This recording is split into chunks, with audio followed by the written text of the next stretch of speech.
Hi everyone. I'm excited to be here today to talk to you about some of the miracle stories that are happening right here in our own city, in our own state, every day. My name is Tony Kausha, and the title of our show is Tony's 50,000 Coincidence Miracles. Please note, this show is not about religion, and we're not trying to change anyone's religion, and we're not trying to get you to join any religion.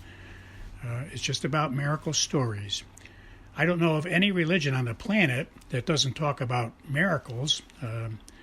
That's why religions begin, because they have something that's telling them there's really a God. But we're not going to get into that. We're going to just talk about miracles and leave the decisions about all that up to you. So we don't care what religion you are. We just want to talk about miracles. If you are an atheist, I think you'll enjoy the program as well, although I can't guarantee you'll remain an atheist very long after you hear many convincing stories, coincidence kinds of stories about miracles. You can email me your own stories if you wish. We'll try to use all we can on the show. I can't guarantee we will, depending on volume and time, but you're welcome to send your stories on to us, and we will mention them when we can. You can send them to the following email address. But please notice that if we do use your story, we won't mention your name. We'll keep you anonymous. And we suggest that in your story, when you send it to us, don't use your correct name. That way anyone listening will not be able to figure out that it was you that sent the story in. The email address you can send your stories to is very easy to remember. It consists of 2 words and 3 numbers. The first word is Tony, spelled Tony, and the second word is and, spelled AND, and the numbers are 777.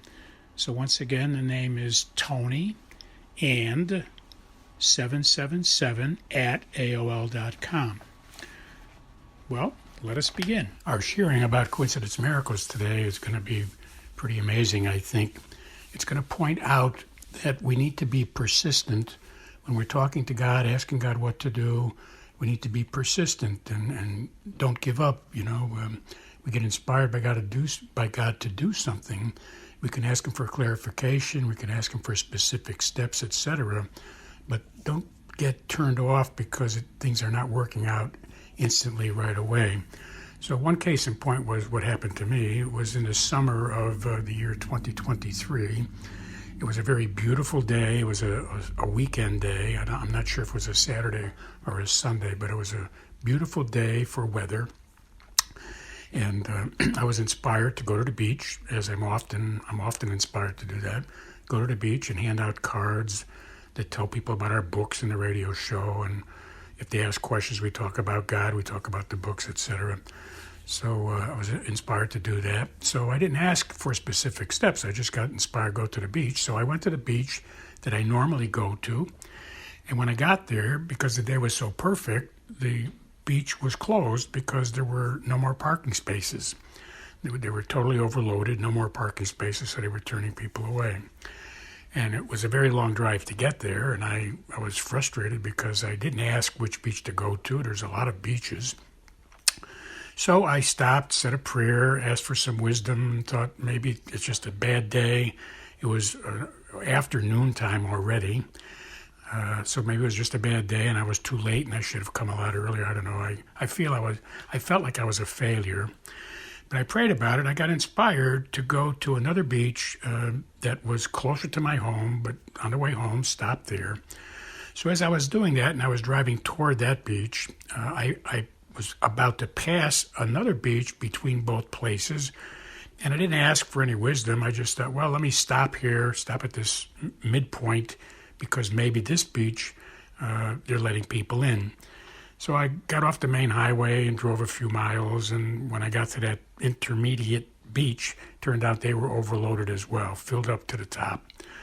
So now I knew the beach I was going to was the last choice, and I thought it's probably going to be filled because, so maybe I'm misreading God. I'm a little late. All the beaches are filled. It's a perfect day for a beach. So I went to the third beach, and when I pulled in, sure enough, they stopped me at the gate and said, sorry, but we're all filled up.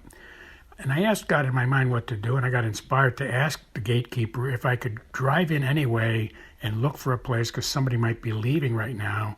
I was inspired to ask that, and they said, sure, go ahead, try. Good luck to you, because somebody might be leaving.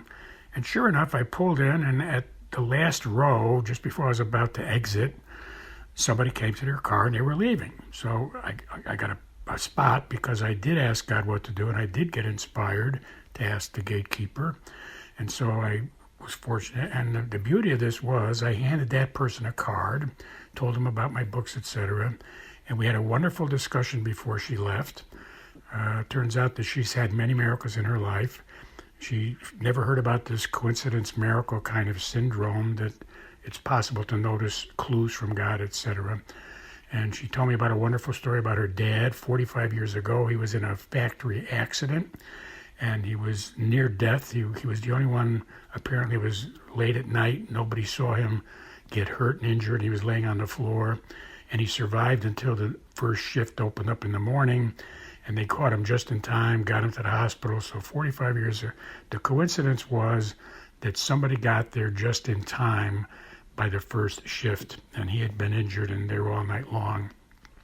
So she related that story to me, and she was delighted to hear about, my book about coincidence miracles, because she's been having coincidence miracles, but never really knew, never labeled them that way. So the beauty of this story is I got to the third beach. I did get a parking spot, but the woman who was leaving, she needed to hear about coincidence miracles and about our website, etc. So this was a beautiful example of evidence that God wanted me to get to that third beach, wanted me to see that woman before she left. I had gotten there exactly on time to notice her before she left, you see. I had to be delayed. I had to be delayed by stopping at that midpoint beach. Otherwise, I would have missed this woman. So sometimes when we think we're being delayed or things are not working out, it's God delaying us on purpose in order to meet a certain person, because if we don't get delayed, we will arrive there too early and miss that other person. Well, after I finished talking to that woman and got the car parked, I got out to the beach and I had an amazing day. This day was very close to the time, you probably heard by now, America's Got Talent had two women who were contestants. They were both mothers, and both women sang this song called For Good. Again, the song is called For Good. It's a song from the play Wicked. These two women, one woman was a mother of a boy who was dying. She decided to put his body up for body part donations. It was a hard decision, but she did that. And when they were taking the body away, she sung the song to the body. Her son had already expired. She sung the song For Good because her intention, her inspiration from God was donate body parts is for good. You're helping a lot of people. The other mother, she received the heart from that son in California. The first mother was in New York City, and the heart was sent from New York City to California. The second mother didn't know the first mother. When the heart was delivered to her son who needed a heart transplant, she sung the song For Good in California.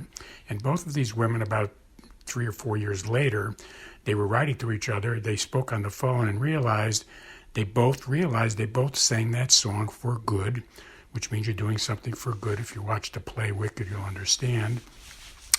And so on this particular day, I was inspired by God to, on the beach, when I was passing out the card, ask people if they saw the America Got Talent show where these two women were just on there as contestants in the last 3 or 4 days. And if they didn't know, then I told them the story because it's very moving. It's very moving, isn't it? I mean, one mother decides to donate her son's body parts and sings the song For Good. The other mother in California gets the heart and she sings For Good. It's definitely a coincidence miracle and definitely a clue that God was involved.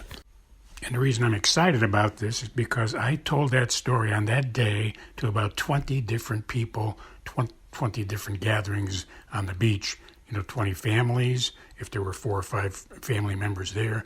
But I told that story about 20 times by asking if they had seen it, the show or not. And if they didn't, I told them the story. So it was getting a lot of mileage. It was showing a lot of people that God really did this amazing thing on the America Got Talent show.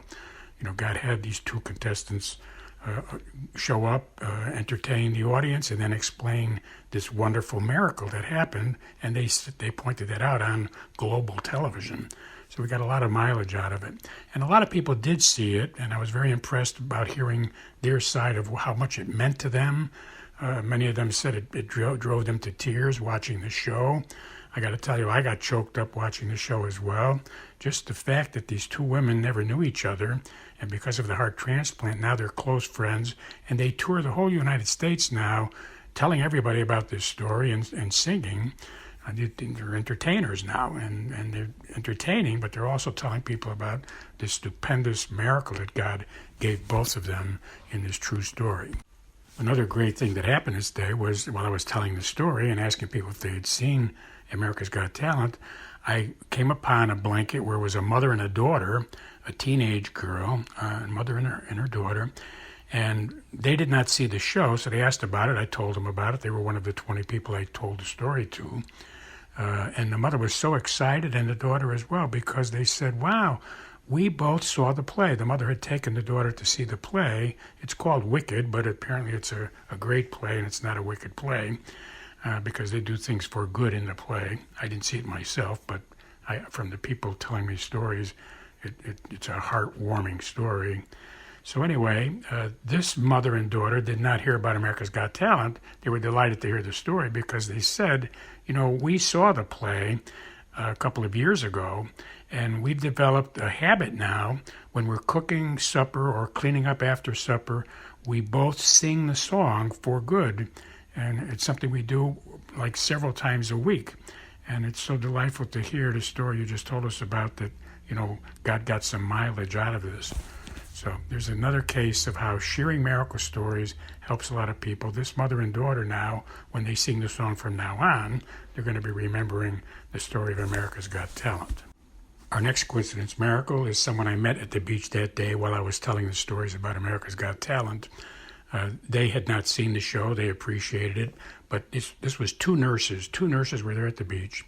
And the story that they told to me was one of the nurses has this tremendous gift from God that often when they see a child who has some illness, they have a sense within them, an instinct that the child is ill. And they don't know what the illness is. They just, when they meet a child who has an illness, they have repeatedly told the parents, bring the kid to the doctor. I just got a sense.